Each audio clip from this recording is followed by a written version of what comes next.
감사합니다. 고맙습니다. 자, 오늘 기초 튼튼반 마지막 강의네요. 46강. 지난 시간에 이어서 용신에 대해서 좀 정리를 해드리도록 하겠습니다. 아무래도 명리를 저와 함께 반년 정도 배웠는데 용신이 뭐예요? 하면은 네, 용신은 이런 겁니다. 라고 얘기를 해줄 수 있어야 되지 않겠어요? 근데 제가 지난 시간에 조금 기운 빠지는 소리를 많이 했죠. 용신은 만능 열쇠가 아니다. 우리 이제 극단적으로 세상을 바라보는 사람들은 기다, 아니다. 옳다, 틀렸다. 뭐 맞다, 안 맞다. 좋다, 나쁘다.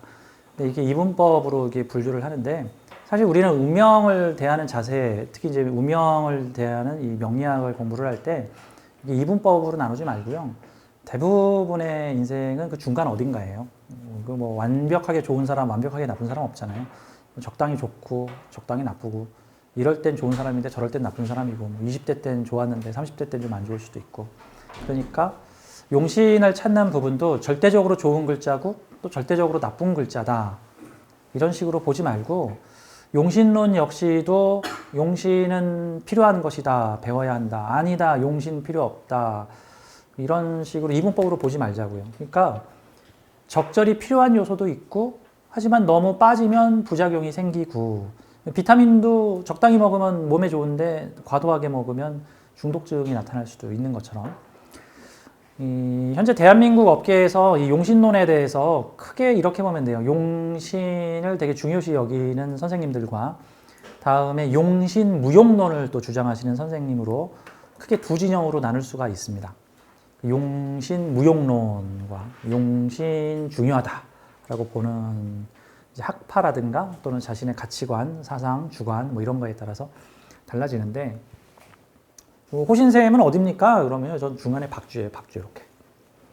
사실 용신 무용론도 좀 아닌 것 같고 용신의 절대적인 가치를 용신 중요론도 저는 아니라고 보여.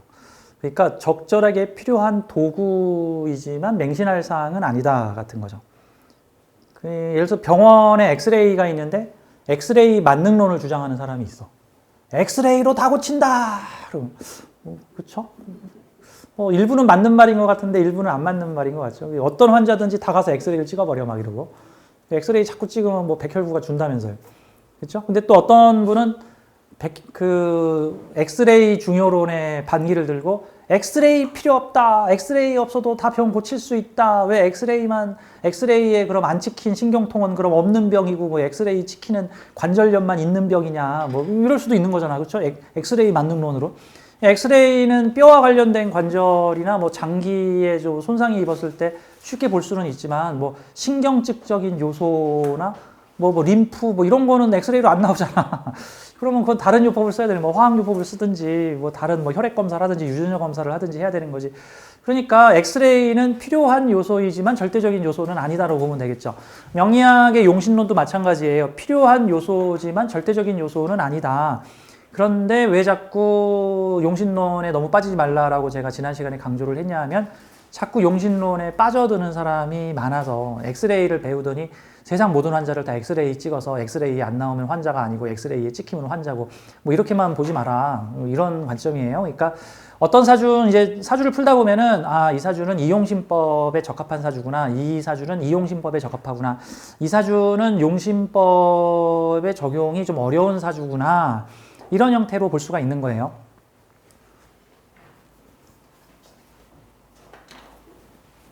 자, 지난 시간에 이어서 일단 그러면 용신에 대해서 제가 알려드리고 장단점들에 대해서 각자 용신법에 대한 장단점에 대해 설명을 드릴게요. 자, 용신은 절대적인 한 가지 관법만 있는 게 아니라 기본 지난 시간에 설명드렸던 것처럼 중요 관법 6가지 외에 기타 등등 관법, 특히 어이없는 거는 내 멋대로 관법. 마치 칵테일집 사장이 자기 맘대로 여러 개의 술을 섞어서 자기만의 칵테일을 만들어내는 거. 이거 획일화된 거 아니잖아.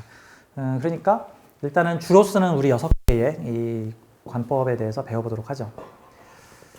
용신이라는 거는 쓸 용자를 쓰고 사주 운명에서 사용되는 기운적, 에너지적, 추상적 에너지를 말하고 광범위한 측면에서 용신은 그 사주의 이로운 어떤 역할을 해주는 게 이제 광범위한 넓은 범위의 용신이고 좁은 범위의 용신은 각각의 용신법에 따라서 이제 규칙에 따라서 정하게 되는 겁니다. 자, 그럼 이 6가지를 한번 보도록 하죠. 원래 용신법이 좀 어떤 뉘앙스를 가지고 있느냐 하면은 예전에 그 좀 박리다매로 사주를 보던 시절에는 지금도 이제 로드샵에서는 박리다매로 많이 보죠. 사주를 5분, 10분 만에 봐주는. 예전에 보통은 대가라고 하시는 분들이 보통 사주 보는 행태가 손님들이 앞에 줄을 서 있어요, 이렇게. 손님들이 앞에 줄을 서 있으면은 한 명당 10분 이상 못 봐. 보통은 질문 몇 가지 하고 다음 해야 돼. 괜히 뭐 더 물어봤다간 뒷사람들이 저 그만 좀 해라. 뭐 이러고. 그래서 옛날에는 보통은 잘 보는 명의가의 표상이 줄을 얼마나 세워놨냐, 줄을 얼마나 세워놨냐, 대기 시간 얼마나 걸리냐. 요즘엔 그런 시대가 아니죠. 요즘엔 예약을 걸죠. 요즘엔 예약을 걸어서 예약 1달 걸렸냐, 2달 걸렸냐, 뭐 이런 거 가지고 따지는데 옛날에는 예약 그런 거 없었어. 그러니까 손님이 지금 내 앞에 100명 줄 서 있는데 언제 그 8글자 꼼꼼히 보고 있어. 그러니까 명의가 입장에서는 야, 그 8글자 다 파악할 거 없고 딱 이 중에 몇 개만 딱 파악해서 해당 글자의 향방만 보고 너 내년에 사업 성공해. 너 내년에 망해. 너 내년에 조심해. 너는 이 글렀어. 넌 이거 끝이야. 이런 식으로 몇 마디 탁탁탁 던져주고 끝내주는 관법으로 그 사주 8글자 다 안 보고 그냥 몇 가지 중요 포인트만 보는 관법으로 핵심 포인트만 찍은 거였어요. 요약 추리는 거. 거기서 용신법이 되게 유용해요. 8글자를 종합 분석하는 거 할 시간 없을 적에는.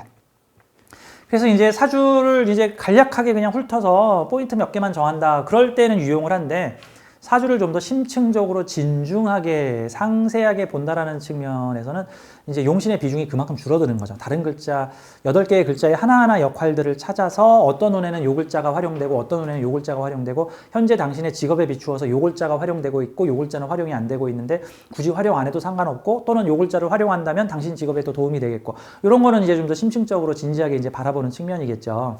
근데 저는 사실 운명을 좀 이렇게 진중하게 바라봐야 되지 않은가. 너무 날림으로 5분 만에 끝? 1분 만에 끝? 휙 보고 좋아 끝! 뭐 이러고 할 요소는 아니지 않아요 이게? 그렇죠? 남의 운명이 걸린 건데. 그러니까 저는 좀 진중하게 바라보자 그런 측면으로 봅니다. 자, 용신법 6가지 중에 첫 번째는 격국용신입니다. 지난 시간에 격국용신에 대해서 좀 설명을 했는데 이거를 요약해서 설명드리자면 월지에 있는 십성을 보고 따집니다. 제격이냐, 뭐 관격이냐, 뭐 용어도 제격 또는 정제격, 편제격, 섞여 있으면 그냥 제격, 정인격, 편인격, 섞여 있으면은 그냥 인수격, 인성격, 뭐 정관, 편관 섞여 있으면 그냥 관격, 또는 월지가 정관으로 돼 있으면 정관격, 편관으로 돼 있으면 편관격. 월지는 정관인데 투출된 건 편관이면은 이게 혼잡이죠, 혼잡. 이러면 그냥 관격. 근데 정관하고 편관 2개 중에 어느 게 더 짜릿해? 편관이 더 짜릿하죠. 그러면 투출된 게 편관이면 보통은 정관에 기반한 편관격, 그냥 줄여서 편관격 이런 식으로 표현합니다. 또 반대로 편관이 월지인데 투출된 건 정관일 수도 있어요. 뭐 임자일주라든가 정사일주처럼 같은 오행간지인데 위아래가 음양이 다르게 투출되어 있는 애들이 있거든요. 대표적으로 임자, 개해, 정사, 병호 이런 간지들. 천간엔 병화, 밑에는 오화 뭐 이런 형태. 위아래가 순이란 거 있죠. 뭐 을묘, 갑인 뭐 요런 애들은 천간도 비견이고 지지도 비견이고 뭐 천간도 식신이고 지지도 식신이고 뭐 요런 형태들인데 꽈배기처럼 꼬여 있는 거는 뭐 원래 이런 메이저 부류인데 마이너를 표방했다거나 뭐 마이너 부류인데 메이저를 표방했다거나 뭐 이런 형태로 이제 해석을 하면 되는 거니까. 그래서 월지를 가지고 보는데 좋다 나쁘다로 표현하는 게 아니라 나의 사회성, 사회적 역할성, 내가 이 세상에 태어나서 어떤 사회에서 어떤 일을 해야 되는가라는 어떤 사회적 어떤 연관성에 대해서 설명해 주는 거야. 개인의 행복 같은 거를 보는 관법이 아니에요. 개인의 행복, 내가 할 수 있는가 할 수 없는가 이런 거하고는 무관해. 그게. 주로 개인의 행복성을 따지는 거는 억부용신법이나 조후용신법이 좀 더 가까워요. 그러니까 이게 보자. 내가 지금 되게 중요한 역할을 하고 있어. 나 때문에 지금 나라가 돌아가. 하지만 난 지금 너무 불행해. 이건 행복한 거야? 불행한 거야?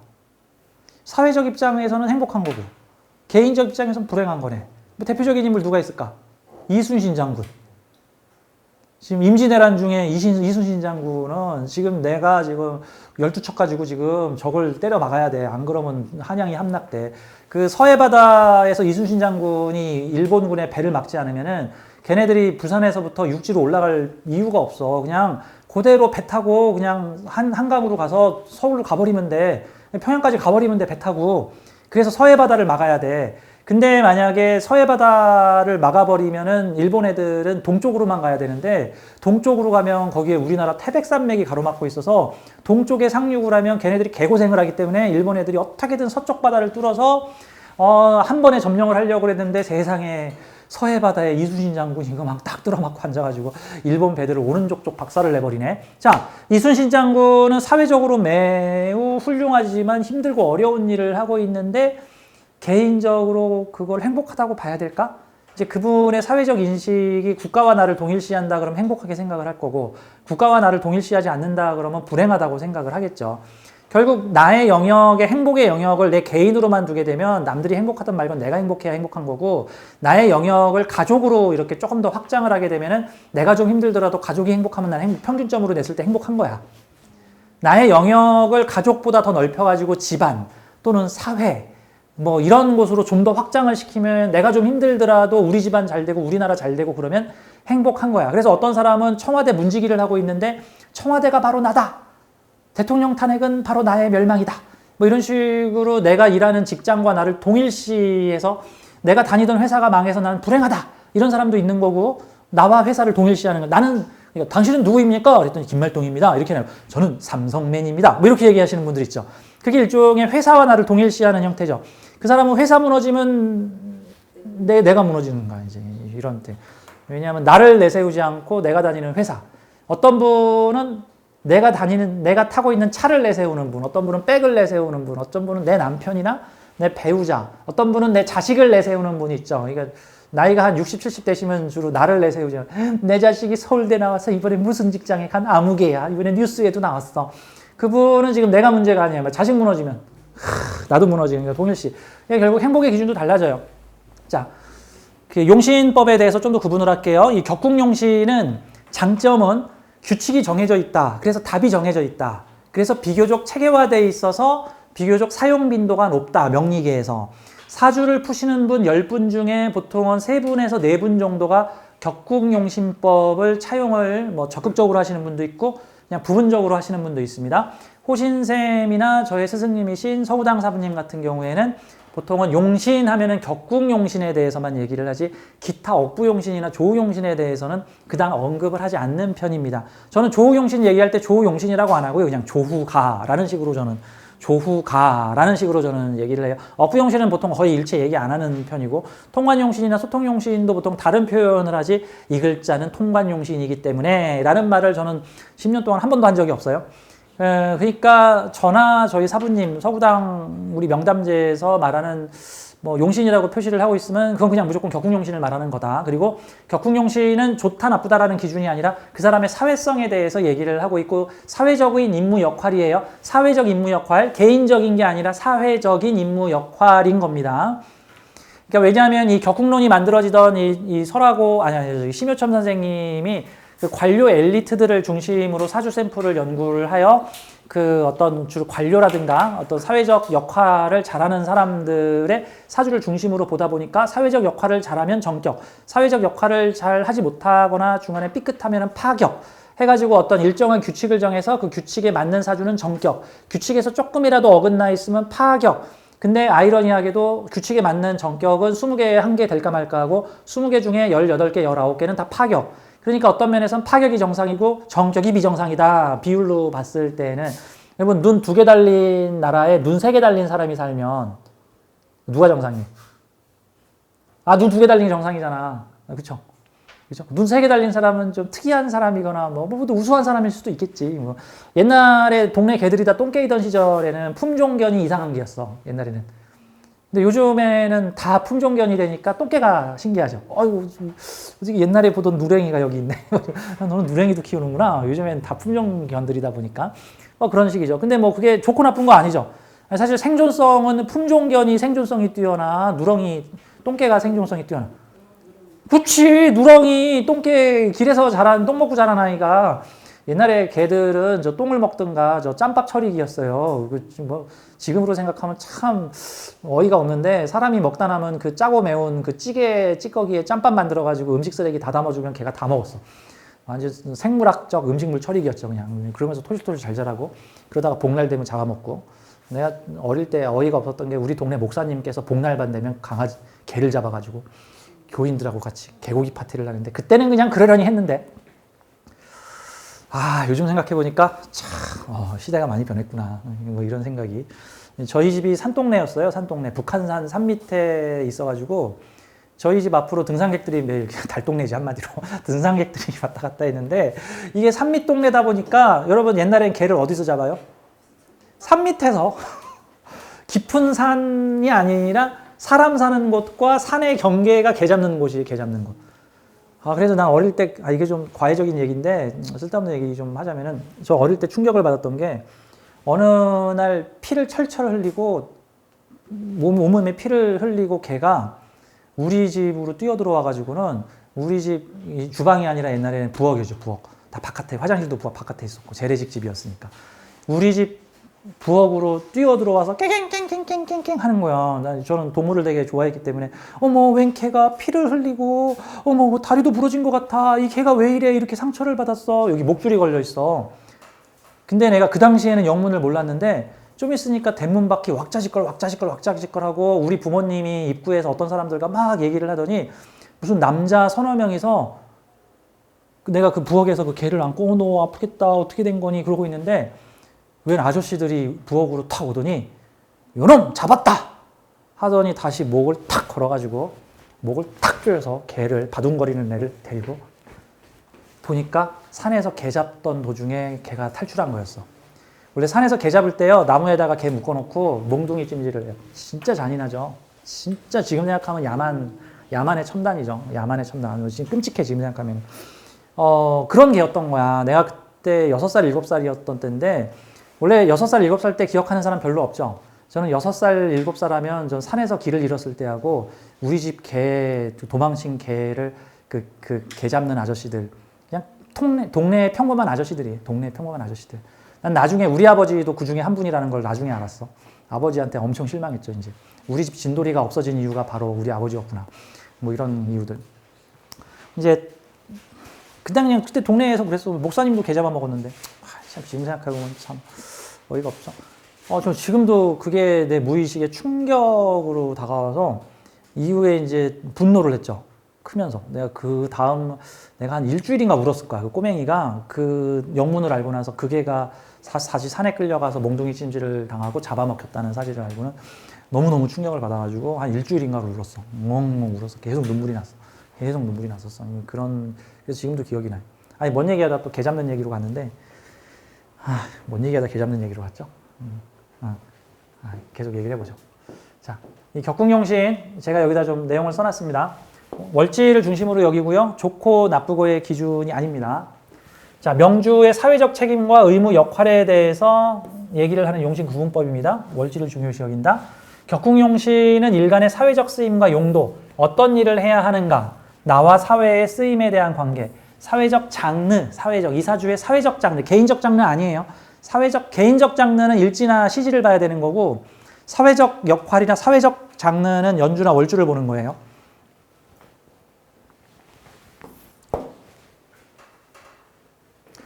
월지에서 천간으로 투출된 것이 있으면 천간으로 투출된 거를 격으로 본다. 그래서 테마가 순일하지 않은 경우가 있다. 드라마로 치면 장르가 혼합되어 있는, 뭐 로맨틱 코미디, 전쟁 서사 드라마, 미스터리 스릴러, 이런 것들이 여러 개 섞여 있는 것처럼. 근데 사실 10개 중에 7, 8개가 그렇게 보통은 복합적으로 섞여 있는 형태다라고 보면 돼요. 그 다음에 진술충미 월지 같은 경우에는 이게 잡기이기 때문에 주제가 순일하지 않다, 다목적이다, 복합적이다. 사실 우리의 인생이 대부분 순일한 사람보다는 대부분 복합적인 경우가 많죠. 그렇죠? 직장 똑같은 일 30년 하는 사람 몇 명이나 돼? 오히려 그런 사람이 10명에 1명, 2명 될까 하고, 대부분 10명에 7, 8명은 20대 땐 이런 직업, 30대 땐 저런 직업, 40대 땐 이런 직업, 또 이런 직업 하면서 저런 직업도 해보고 여러 가지 경험하잖아요. 근데 옛날 사람들은 순이란 걸 되게 좋아했어요. 뭐 단일 민족, 섞인 거 안 좋아. 성경책에도 보면은 이민족 배척하잖아요. 순수한 12지파, 뭐 유대민족만 신의 선택을 받을 것이다. 이민족과 결혼하지 마라. 뭐 이런 얘기들이 나오잖아요. 그래서 옛날 시대에 민족주의가 발현이 되던 시기에는 이민족들, 나와 같은 동료가 아니면은 전부 다 이렇게 배제를 하는 상황들이 많이 나타났었다. 하지만 요즘에는 위아더 월드가 됐죠. 요즘 선진국들 다 어떤 나라예요? 다 호남 민족이죠. 미국 다 호남 민족이잖아요. 미국 토종이 어디 있어? 다 호남 민족이지. 뭐 호주, 뭐 이런 나라들, 뭐 유럽도 요즘에 대부분 이민족들을 되게 많이 받고 있는 형태죠. 이제 대한민국도 백이민족 우리끼리만 잘 먹고 살자 가지고는 안 되죠. 이제 아기가 안 태어나기 때문에 아마 젊은 사람들을 아마 외국에서 아마 이민을 받아가지고 이제 경제를 돌려야 되는, 시골에서는 외국인 노동자 없으면 경제가 망해버리죠. 농사 아무도 못 짓죠. 공장 안 돌아가고. 아마 그러니까 우리도 이제 순일이 아니라 전체가 혼합되는 형태로 간다. 그러니까 우리가 사주 배우면서 순이란 게 좋고 혼잡은 나쁘고 이런 개념 버리세요. 격국론도 격국이 순이라면 좋고 섞여 있으면 안 좋고 라는 측면으로 보지 마세요. 자, 격국론은 행복을 따지는 게 아니다 라는 측면으로 좀 설명을 드립니다. 사회적 역할을 중요시하는 것이다. 하지만 장점은 체계가 잘 잡혀 있다. 엘리트 위주로 만들어졌다. 사실 우리 같은 중생은 대부분 다 파격이다 라는 형태로 보면 됩니다. 그렇게 치면 파격은 나쁜 게 아니다 이렇게도 봐야 되는 거예요. 자, 이번엔 우리 이 말 많고 탈 많은 두 번째 억부용신에 대해서 좀 보도록 하고 있습니다. 이 억부용신은 대한민국 1980년대, 90년대, 2010년 이전까지만 해도 대한민국 명리학계가 설하고 선생님의 영향을 되게 많이 받았는데, 이 설하고 선생님이 그 중국의 1800년대 후반에서 1900년대 초중반까지 활동을 하셨던 유명한 근현대 명리가세요. 그러니까 지금 지금 살아계시면 100몇십 살 되겠죠. 그분이 한 1940, 50년대에 돌아가신 분이시니까. 그러니까 대신 현대 명리계의 기틀을 많이 만들어요. 설하고 평주, 자평진전 평주, 적천수 평주 해가지고 옛날 명리책들, 몇백 년 된 명리책들을 해설서와 주석서를 많이 달아서 현대에 많이 영향을 줬는데, 이 설하고 선생님이 그 해석을 한 사주들의 관법이 대체로 이 신강신약 중화억부라고 하는 이 억부론적 그 관법으로 사주를 보시는 측면이 많았고, 이 대한민국 명리업계가 설하고 선생님의 그 원전 해석에 좀 많이 영향을 받았었기 때문에 그 한마디로 저희 어머니가 사주를 배우셨던 1980년, 90년대에는 그 거의 사주를 배운다 그러면 억부론으로 많이 배웠어요. 억부용신을 잡는데, 억부용신은 어떤 면에서는 되게 단순해요. 원리 자체가. 사주의 중화를 추구하는 게 목적이에요. 중화라는 거는 한쪽으로 편중된 것을 나쁜 것으로 보고 여러 가지를 상호 보완해주는 복합적 형태를 좋은 것으로 봐요. 그러니까 좋고 나쁜 어떤 그 관념에 매몰돼 있다라고 좀 봐야죠. 아직 그 단계를 넘지 못했던 시절이에요. 좋고 나쁜 거를 따졌어요, 살면서. 좋고 나쁜 걸 따졌어요. 요즘에 이제 사람의 영성 철학들이 발전을 하면서 좋고 나쁜 건 내 마음 먹기 나름이지 외부에서 찾지 말고 내부에서 찾지 마라라고 하는 이제 수준 높은 관념들이 많이 나오지만, 옛날에는 무슨 귀신 씨나라고 먹는 소리야. 행복은 외부에 있는 거야. 라는 관념이었기 때문에 세상을 좋고 나쁜 걸로 따졌죠. 자, 신강신약 중화억부론에서는 관점이 이겁니다. 월지를 기준으로 일간이 근을 가지고 있거나 생을 받고 있느냐를 따져서 일간의 기운이 세냐, 그 사주 8글자의 전체적 비중에서 일간의 기운이 세냐 약하냐를 따져요. 그래서 일간의 기운이 세면 신강, 일간의 기운이 약하면 신약. 신자는 몸 신자, 자기 신자를 쓰는 거예요. 내가 약하다, 전체적인 세력이. 그렇게 이제 비중을 둬서 신강하면 신약하게 해주는 글자가 기란작용을 하니까 용신이고, 내가 신약하면 신강하게 내 기운을 북돋아주는 에너지가 용신이다라는 이제 관점으로 바라보게 됩니다. 자, 근데 이 신강신약론 좀 이게 제가 요약을 좀 해놨어요. 사주에서 일간의 신강, 신약을 구하고 이에 따라 중화를 이루어주는 것을 용신으로 본다. 신강한 사주라고 일단 판정이 되면 일간 기준으로 지지의 근, 비경겁이나 인성의 도움을 받는 사주, 이걸 신강하다고 보는데, 인비가 많은 사주예요. 한마디로 특히 월지가 인비가 있을 경우에는 대체로 신강하게 봅니다. 자, 자기 의지, 주체성, 독립성이 강하다. 환경을 나에게 맞추려 한다. 환경을 나에게 맞추려 한다. 이게 신강이에요. 환경을 변화시키려고 한다. 가난한 집에 태어났는데 내가 가난이 싫어. 그러면 그 가난한 환경을 변화시키려고 하죠. 그래서 개발도상국, 후진국, 못 사는 동네, 형편이 제대로 안 갖춰져 있는 동네에서 불굴의 의지, 불굴의 노력, 그럼에도 불구하고 일어섰습니다 학교를 가는데 2시간 동안 걸어 다녔습니다. 뭐 이런 얘기들 많죠, 옛날에. 배고플 때 병원도 못 가고 맨몸으로 했습니다. 우리